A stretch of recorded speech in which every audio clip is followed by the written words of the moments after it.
तुम्हालाही अशी वाफाळती गरमागरम शेवग्याची डाळ खायची आहे का? मग ही रेसिपी तुमच्यासाठी.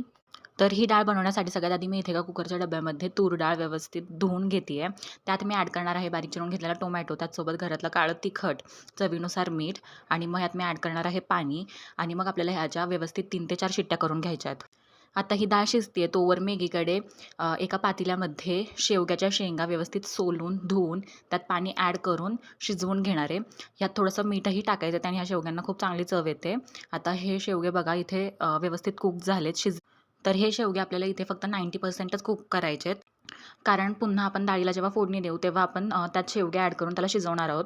तर इथे बघा माझी डाळही शिजली आहे. त्याला मी घोटून घेतलं आहे. आता इथे मी एका गॅसवरती पातेल्यामध्ये तेल व्यवस्थित कडकडीत तापवून त्यात मोहरी ॲड करते आहे. मोहरी चांगली तडतडली की मग मी यात जिरा ॲड करणार आहे. जिरंही व्यवस्थित फुललं की मग मी यात ॲड करणार आहे ठेचलेला लसूण, त्याचसोबत थोड्याशा कढीपत्त्याचे पानं.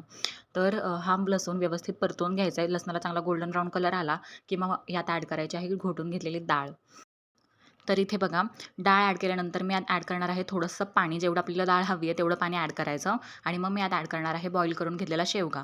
आता ह्यात मी ॲड करणार आहे भिजवून घेतलेलं चिंचेचं पाणी. तर चिंच मी मगाशीच भिजत ठेवलेली. आता त्याचं पाणी ह्यात मी ॲड करणार आहे. तर चिंचेचं पाणी नक्की ॲड करा ह्या डाळीला. शेवग्याच्या डाळीला चिंचेने खूप चांगली चव येते. तर आता ह्याला मी शिजू देणार आहे. ह्याला दणकून उकळी काढून घ्यायची आणि मग सगळ्यात शेवटी यात मी ॲड करणार आहे बारीक चिरून घेतलेली कोथिंबीर.